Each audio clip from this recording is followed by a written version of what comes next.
What's up everybody, AnimeX here, and in this video I'm going to be doing a special and series changing what if. And as the title and thumbnail suggest, I'm going to be going over how I think the series of Naruto would be affected if Sakura was useful. Now, I know, I'm taking on one of the biggest tasks that any anime YouTuber has ever gone on, and I'm prepared for this endeavor. Because for you guys, I'm ready to warp the entire series of Naruto. And if you are new to the channel and haven't seen me do any what ifs before, I basically summarize how I think this what if it could possibly happen, and then I go into depth on the ramifications of that on the series. Now, since this is in this what if I have a lot of ground to cover, and the idea of a what if is pretty self-explanatory, I'm gonna jump right into it. And so, without further ado, let's get started.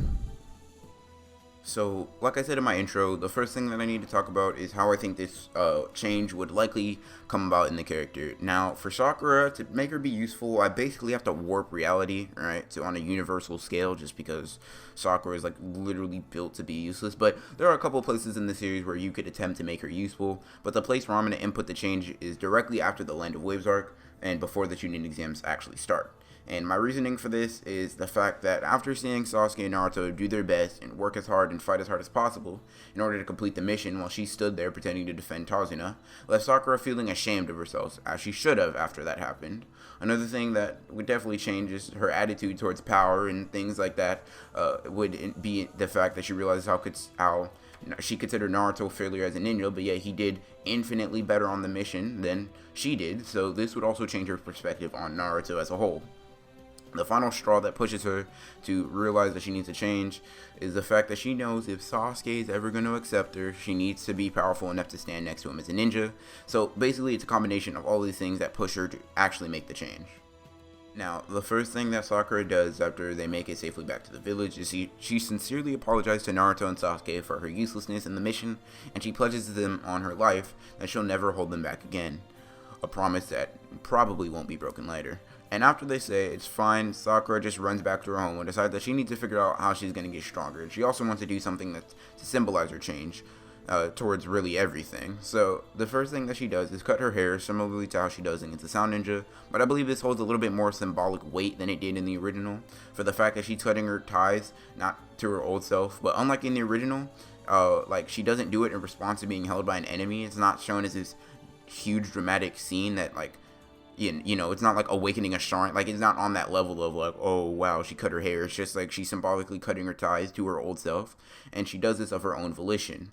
Right? It's not like she's getting pummeled and she's just like, oh, I gotta cut my hair to free myself. So along with this, I believe that Sakura would see her current outfit as something that would hinder her as a ninja, and something that kind of ties her to her old self as well, someone that cares about her looks more than her actual power and her actual contribution to being a ninja. So I believe she would change to her Shippuden clothing much earlier than she does in the original, in order to be able to move much more freely than she could before, and also as a symbolic change.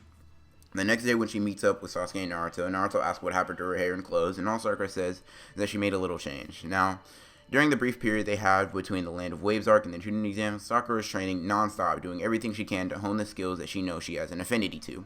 Those being exceptional chakra control and an affinity to yin release or genjutsu. So, during this time period, Sakura hobbles together, it's basically bootleg version of Tsunade's monster strength. And the reason I think she does this is because Sakura is very intelligent. No matter how useless she is in the original, she is also shown to be an expert in chakra control. So, one day, when training, she applies that chakra control to her fist to enhance her power behind them. Although, since this was made very quickly and she wasn't assisted in any way, it does not pack the same punch as it later will.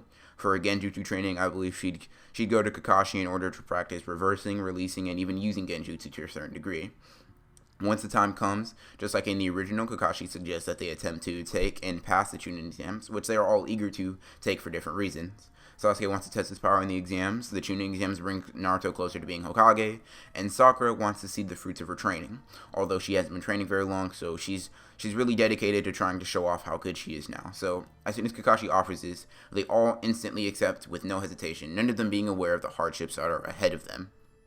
Now, once Team 7 is ready to enter the Chunin exams, everything before the first part of the exam takes place with Neji and Sasuke being ready to get into it, and Rock Lee stops them. Afterwards, just like in the original, Rock Lee challenges Sasuke to fight, and he ends up botting Sasuke pretty badly, and since Sakura's character has already diverged quite a bit for what it was before, Sakura is not like disturbed by Rock Lee's appearance or grossed out by him in any way, although she doesn't have like romantic feelings for him. She's not judging him based on his appearance, and actually thinks he's a remarkable person and a remarkable ninja.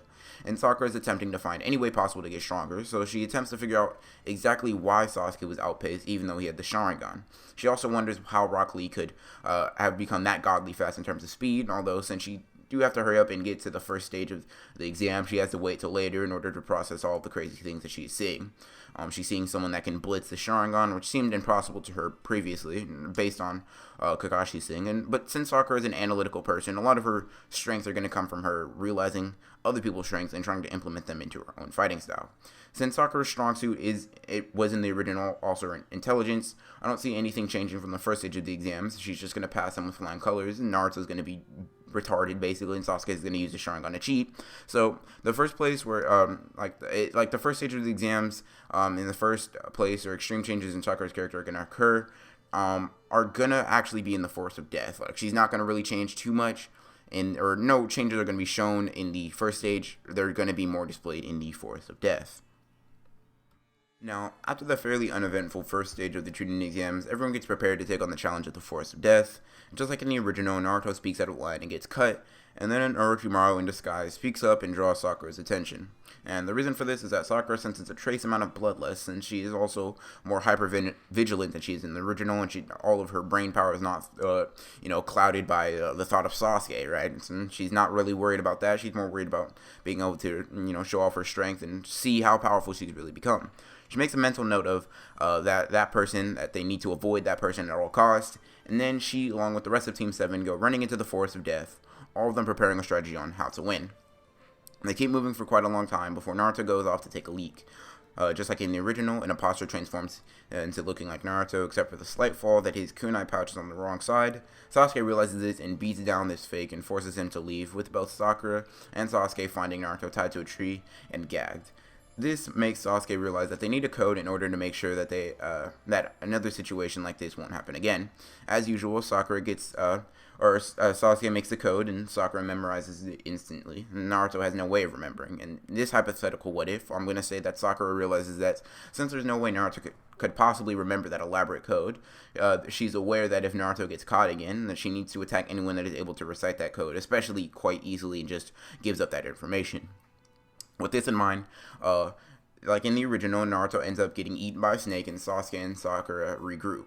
After this, Orochimaru comes to them, transforms Naruto, and recites a code, and Sakura, along with Sasuke, realize that the person isn't Naruto, and before Sasuke attacks, Sakura tells him to wait, right, kind of like implying that she doesn't know that it's an imposter, but then she runs up, right, and then for the first time she tests out her newfound strength and then slams her fist into Orochimaru's unsuspecting face, which sends him flying and definitely injures him more than Sasuke did in the original. After seeing this, Sasuke is surprised by her strength, and this power reminds Orochimaru of Tsunade's monster strength, and is confused on how Sakura has gained such strength, especially to that degree. And after that, after he gets punched, Orochimaru asks how they knew it wasn't Naruto, and Sasuke says that there was no way that Naruto Uzumaki would actually remember that long of a code, especially just after hearing it once, so they knew it was an imposter.